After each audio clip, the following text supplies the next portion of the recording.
Okay, we're back. I cut the last video off short because the demonstration that I was doing, which involved cooking this hot dog with alternating current, the conductivity through the hot dog was so low that it took too long to heat up the hot dog. So now we're going to start over.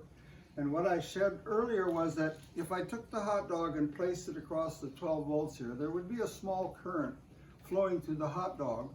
But if I put it across the higher voltage, this is 120 volts AC, if I put it across the higher voltage, you will see that there will be enough current to flow through the hot dog that it'll cook the hot dog.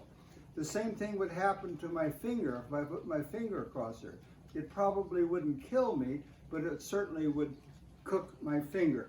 So now I'm going to show this to you by walking up closer. And I've placed a switch into the circuit.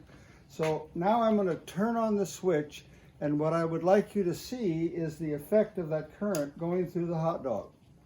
It takes a few moments, but now I think it'll work a little faster. I can see it starting to bubble. It's bubbling. It's bubbling, it's smoking, it's dripping, it's cooking. I hope you can see that. From the backside, you can see the steam coming out of the bottom of the hot dog. Anyway, the hot dog is being cooked by the current, the alternating current moving back and forth through the hot dog.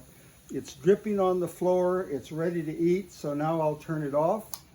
It's off.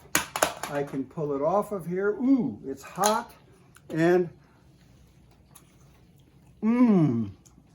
it's delicious.